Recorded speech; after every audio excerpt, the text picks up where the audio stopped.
ปิ้วปิ้วปิ้วสีดยาแบบโอ้ว้าวเมียวเฮ้ยบ่แม่นแมวสบายดีค่อยโรเจอร์มื้อนี้เฮาสิมาป่วนเกมกันเนาะไปกันเลย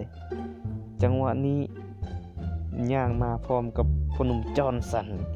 เขาสังโหดร้ายกับเฮาเหลือเกินวุฒิหำอันยาวๆของเขาไปแล้วจังหวะนี้ปีนลังกามายิงท่านึงเข้าไป1 2ถึกหมดเนาะจังหวะนี้ยิงตอดจอห์นสันว่าจังไดเอาหรือบ่บ่ยังบ่เอาดอกตูโอเคยังบ่เอาก็ยังลุยต่อยิงจังหวะนี้จอห์นสันเปิดเข้าไปแล้วโดดสวบเงาจังหวะนี้ดึงท่าร้องเงาสวบเอาสับสนไม่เอาไว้ก่อนเดี๋ยวก่อนนะมึงฝากไว้ก่อนเฮ้ยจอห์นสันช่วยด้วยโอเครอดเกือบไปสุดแล้วเฮ้ยอย่าเห็นอย่างจอห์นสันกูเด้อมึงเด้อเอาไว้ก่อนเฮ้ยเซ็งจริงๆจอห์นสันมึงก็วุฒิหามึงแม่นแท้เนาะมึงนี่เนาะ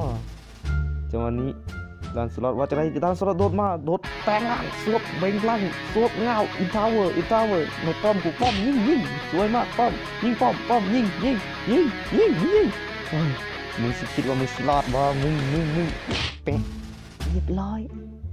แค่นิดเดียวจังหวะนี้ขี่รถมากับจอห์นสันเขาสิพาเฮาไปไสนี่จังหวะนี้มาตามกูสิออนบ่ถึกจังหวะนี้บ่เอากูสิออนเฮาสิเอาบามอนเอาละจังหวะนี้3ประสานมาลุมบามอนสไตล์ลุมบ่ตายบ่ตายอีกแฟนนี่ไปเก็บเรียบร้อยแล้วแฟนนี่วันนี้3 ลุม 2สวบไปอีก1 3 ลุม 1แล้วจังหวะนี้เฮ้ยตายอีก2ชิบหายแล้วกูนี่ใครนี่เป็นตุ๊ดเฮ้ยกูบ่ได้เป็นตุ๊ดมาสู้ก็สู้ยิงตายชิบหายไอ้โง่จังหวะนี้กลับมาด้วยความแก้แค้นโดนไปอีกนิดเดียวกูลาดมึง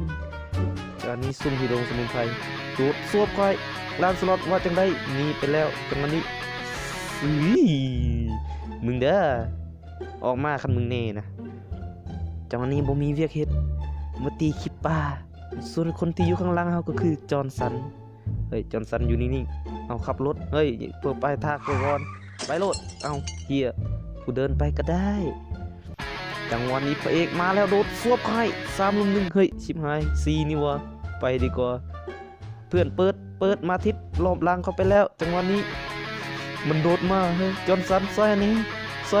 อห์นสันบ่ซอยก็บ่เป็นยังสู้ตายจังหวะนี้กูมาซาไปชิบะเนี่ยสิวุฒิทำกูไปสร้างกำแพงรัก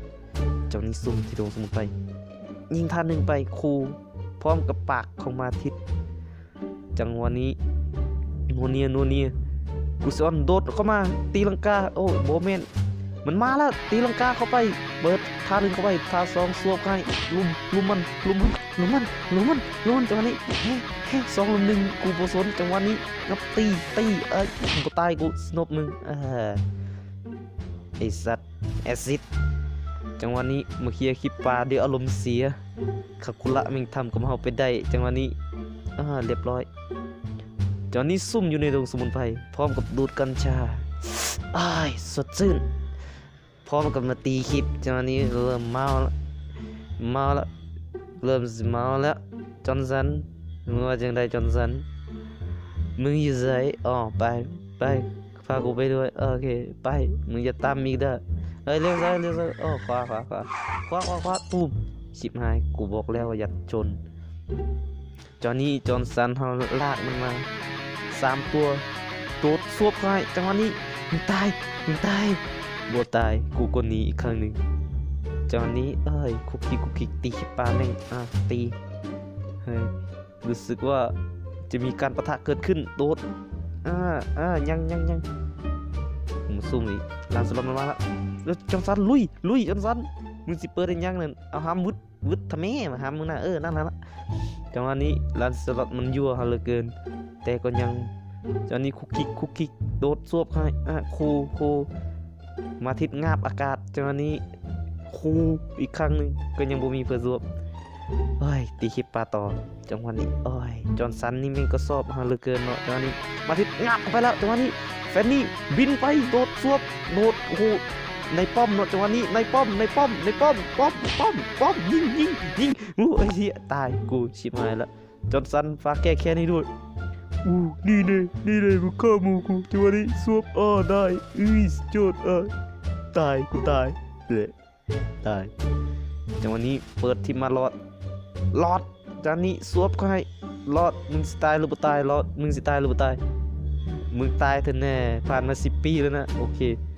กว่าที่จะตายจานนี้มาทิศบ่มามาส่องกลับบ้านจังหวะนี้ซุ่มที่ดงสมุนไพรพร้อมกับมาทิศที่เป็นเหยื่อล่อมาทิศจังหวะนี้เปิดเข้าไปแล้วแฟนนี่จังหวะนี้กดไป1โดดเข้าไปโอ้ยเป็นกอฟีซะแล้วจังหวะนี้เดาตูดมันโอ้ย